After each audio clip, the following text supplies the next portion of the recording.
We are here at Beat Street Studios in Leeds with Ollie Sekunda.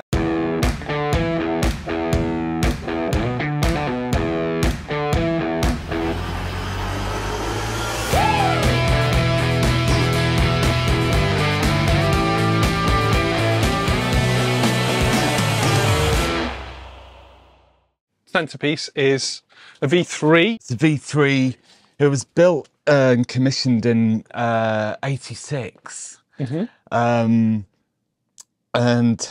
it was built for Radio Luxembourg. Yeah. You've got a variety of analog time-based stuff over here. Yeah. At the back, which looks quite cool. What's your favourite setting on the Eventide? Ooh, I mean, that's a tough one. I go between a few things, but really, I do love Crystal Echoes. Yeah. Crystal Echoes too. Cool. And what are you doing with the AMS stuff? I mean, the AMS, I mean, I still haven't heard a better non-lin reverb on that Program 8 non-lin 2. What I like about it is that we've got all this gear around, which I think is very, very inspiring for people coming in. This Tons of stuff. Yeah. This is kind of like the latest addition to the studio. This is from 1978, I believe. Mini Moog. And the Mini Moog was like the synth that I fell in love with. I never quite realised, but they go out of tune so much, but they sound so great. Someone once told me that on like the amplifier circuits or whatever, it's all germanium transistors.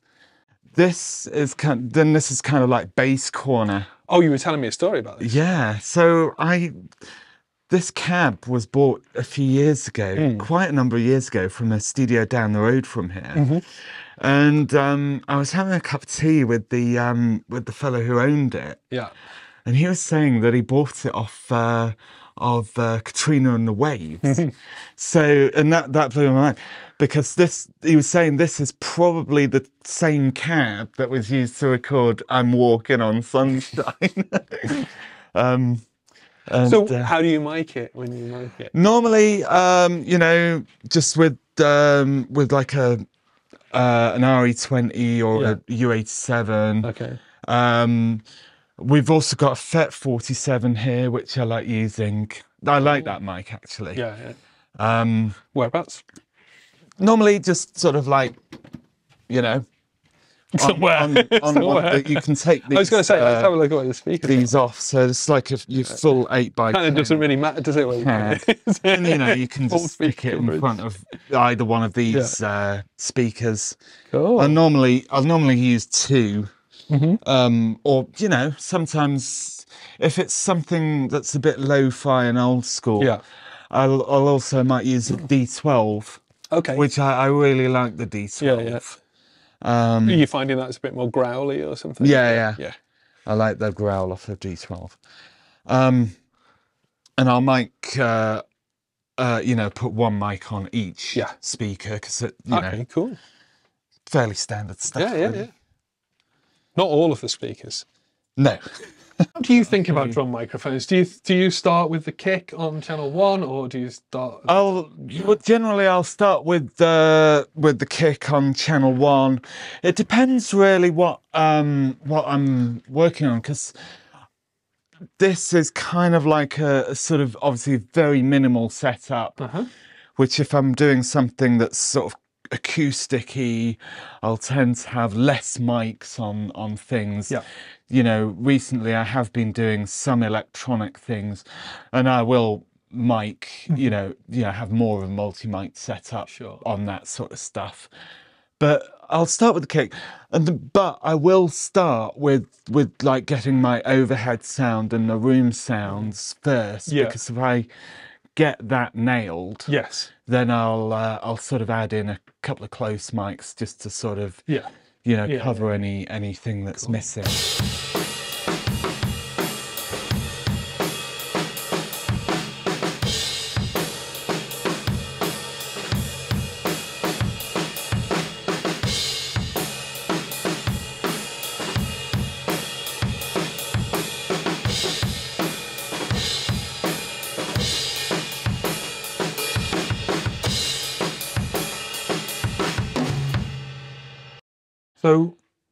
So Beta 52 Yeah. on kick, I really like that because you can get some great sort of subby low end on. And it's just in the hole?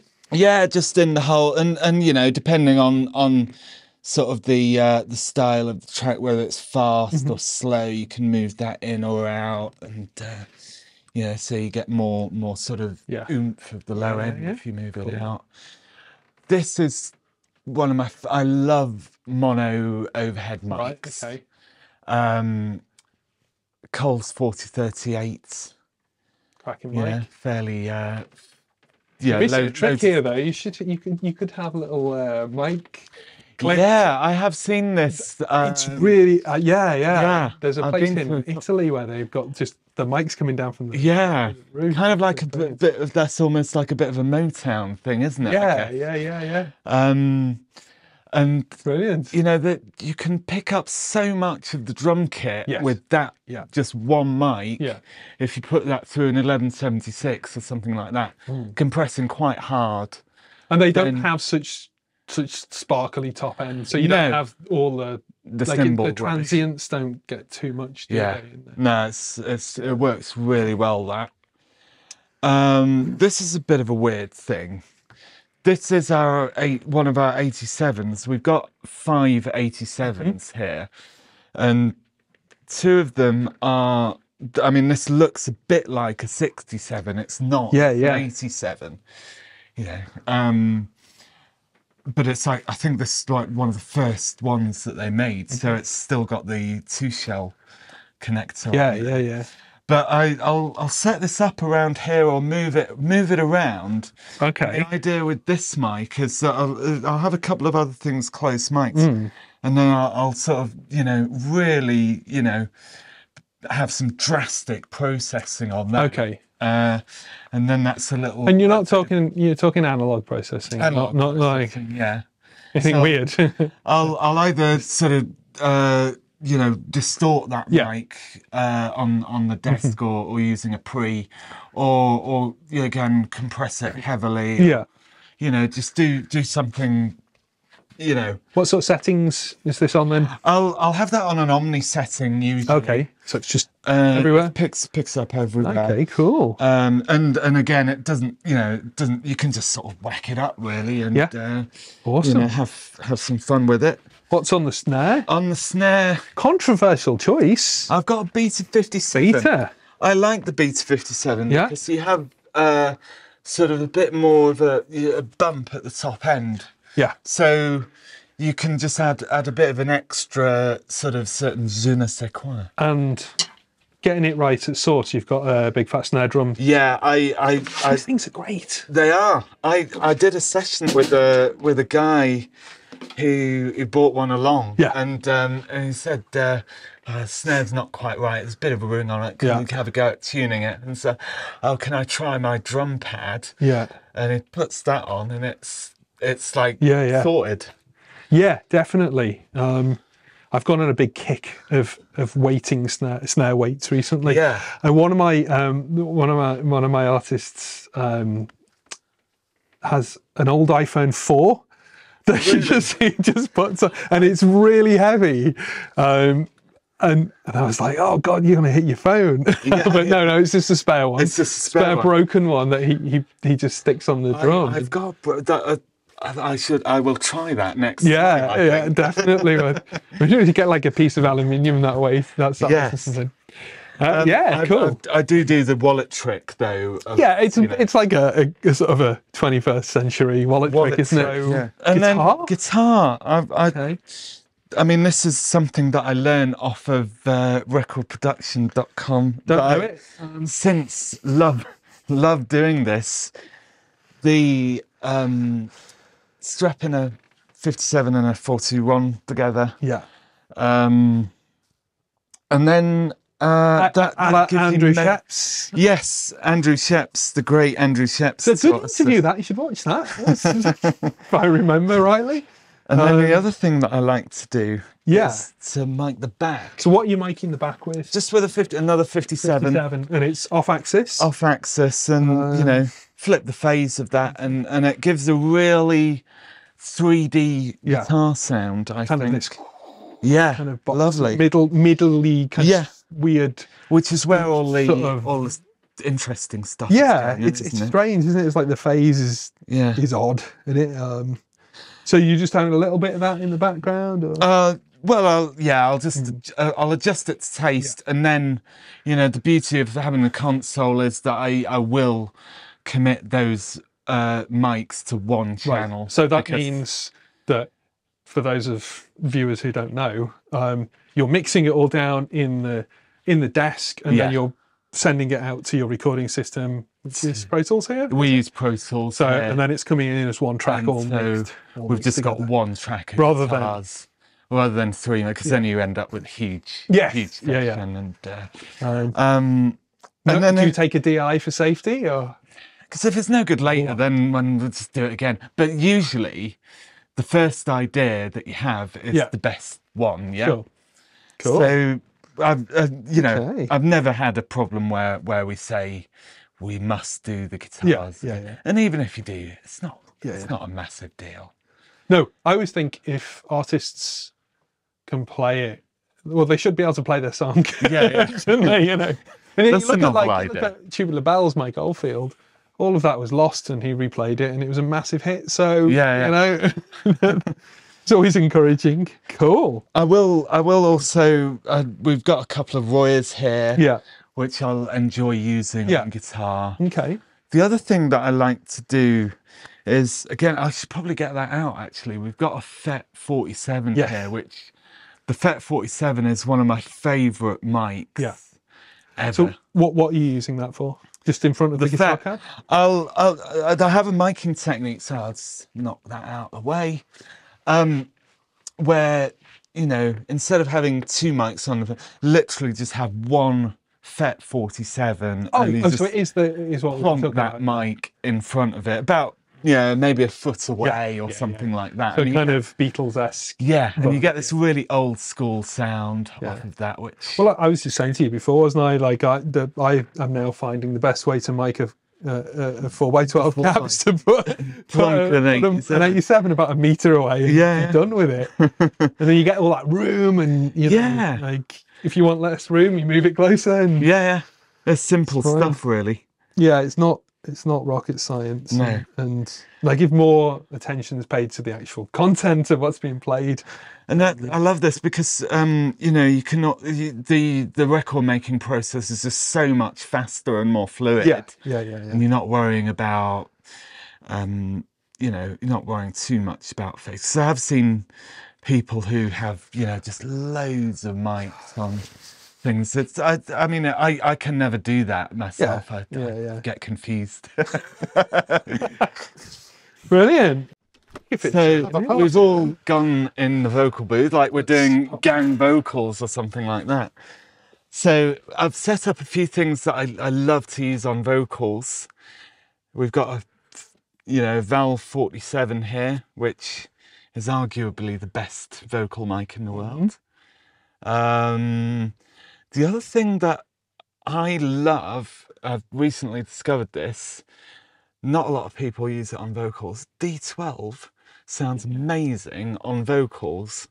If we run that, we've got a Universal Audio 610 preamp, Valve preamp, and it almost sounds a bit like the 47.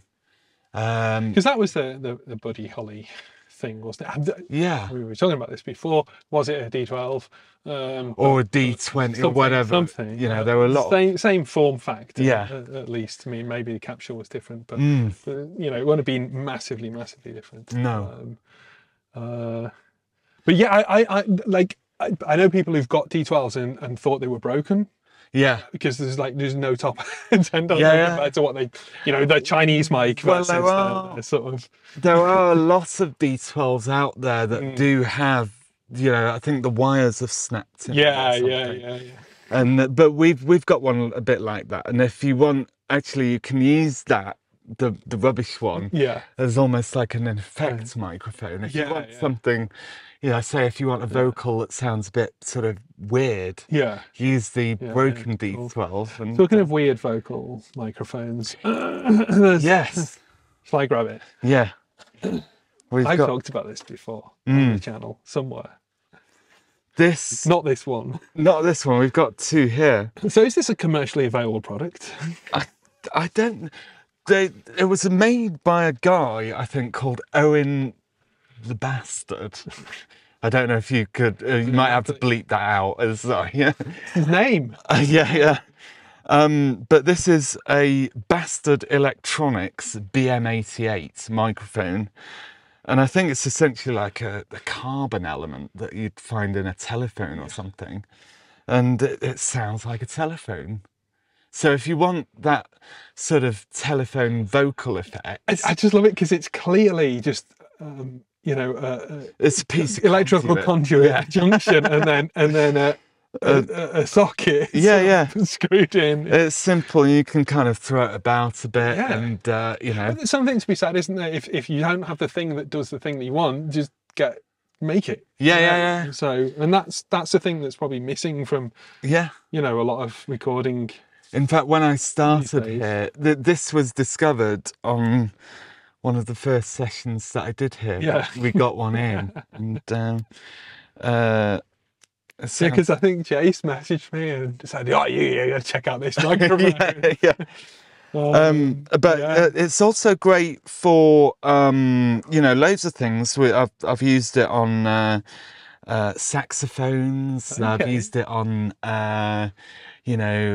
drums. If you set that up, it's a bit like the crush mic. Loads of things really. Then, obviously, last but not least, if I'm not using sometimes this is a bit too posh for vocals. So, we've got the old faithful SM7 that's brilliant. Very popular these days. Very popular. Yeah. Which I've also... last time I recorded drums, I actually used the SM7 as a kick mic. Okay, cool. And that works really well. It was actually a message from certain Mr. Groves. Ah, yes. Who told me about that. Well, thank you for showing us round. No worries. Beat Street Studios, you got a website? Yes, we've got either check out beatstreetstudio.co.uk or oliversekunda.co.uk, which is my own links below. Yeah, wicked, thank you very much. No worries.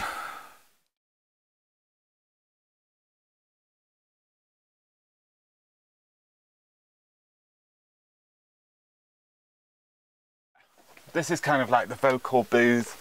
If you want something that sounds really, dead or pop vocals, you can come in here and we can record vocals, or you can even stick an amp in here, and you can do the thing where you have the head in the control room and send the cab out here. Cool. And that can be really good.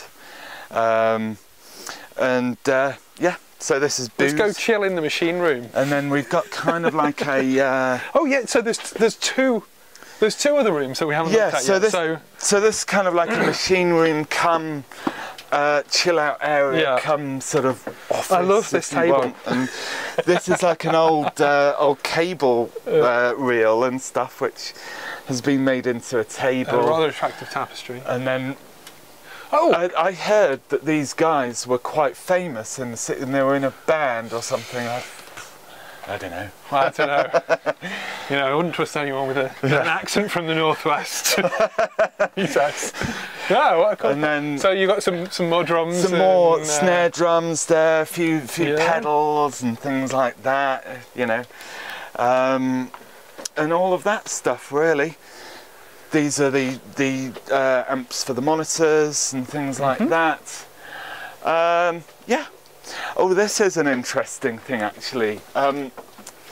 This is actually the worst, most awful sounding amp that you could ever hope to have. But if you team it up with a proper amp, Okay. it just adds a really nice, disgusting tone. Have you ever run it through a 4x12 cab? That's always fun. I haven't actually. Oh, no. it doesn't have an external. It doesn't really have an. I might have to hot rod that and drill a hole in the back or something. We would love to see that or hear it. Have you seen those guitars that you can get in a cigarette case as well? Yeah. Sound wonderful.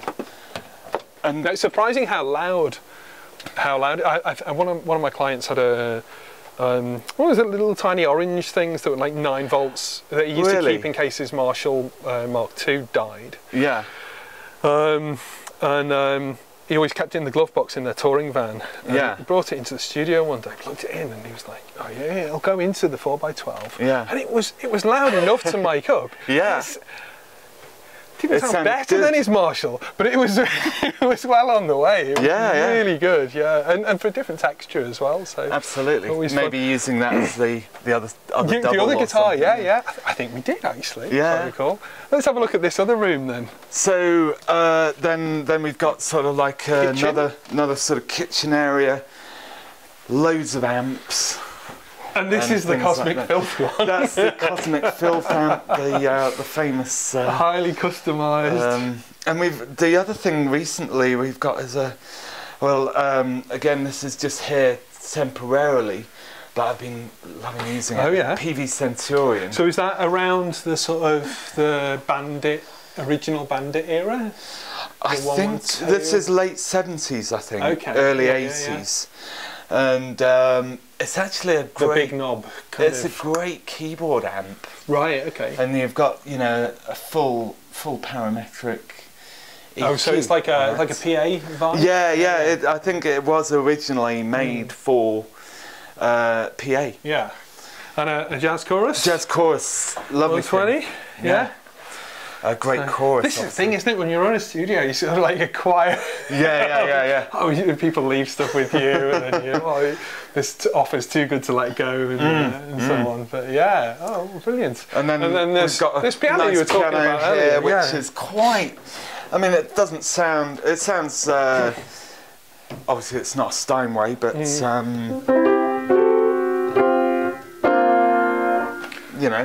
It's a nice sounding piano. I had a little play on it before, and it was cool. So you're saying it's Kemble?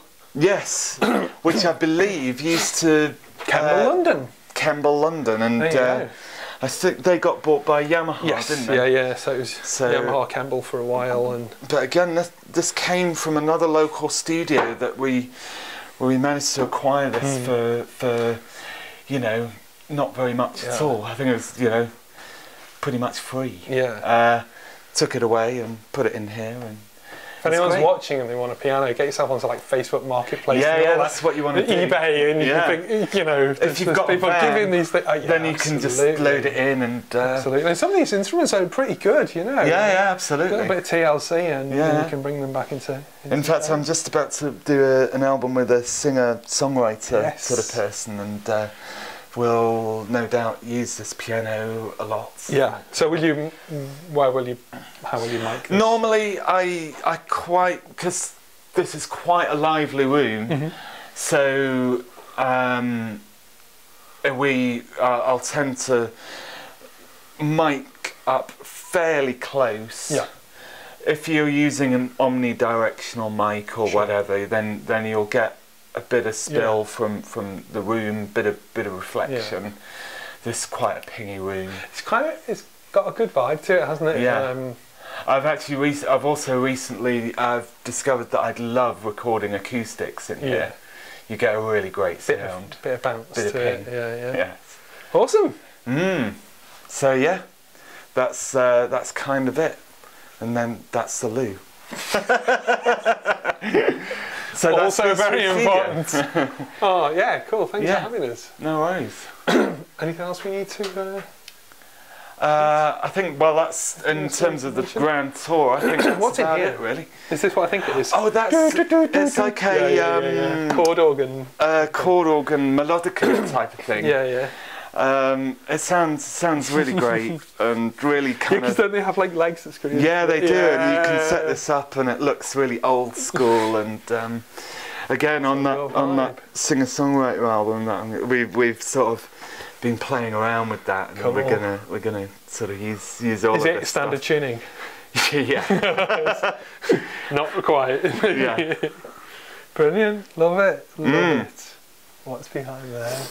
So yeah, more amps. That's a Messer Nomad 55. Oh yeah, well, which is just really bang it behind there. you can get. What we'll do, because like I say, we're a bit low on space here. Yeah, so depending if it's like guitar day, you know, when we're doing all the guitars, it's nice to have these amps so that you can wheel a few into the rooms. Just audition and then kind of like we'll say, oh, we'll do this part on the Nomad, and then we'll do the next part on the. Because that's on the one of jazz the things, isn't it? It's something. like, is it an experience going to record? Because amp sims, they're so convenient and they're great and they're getting better and better. Yeah. And I know, and but we it's use not an them a lot, experience to record with them, is it? Whereas like there's this thing I think it's about always quite nice to have a few amps, Yeah. real amps, about. you can so get, then you can, oh, guess what I played this on? You know, Yeah, it's a story then, isn't Yeah, it? Even if it doesn't sound any different to the previous amp that you were using, it makes no difference. and it's There's like, still an adventure in that recording, isn't I think that's probably one of the main advantages of having, you know, being in this sort of environment, that there is all this stuff to try. Yeah, definitely. And people, you know, a young band might never have used this stuff before, but they've read about it or something like that, and so they can hear and experience what it is. There was a client of mine came into a studio once and went, "Oh, they must have copied that off the plugin on my computer." I think it was like an 1176. Yeah. Let's talk about your 1176s. Oh yeah.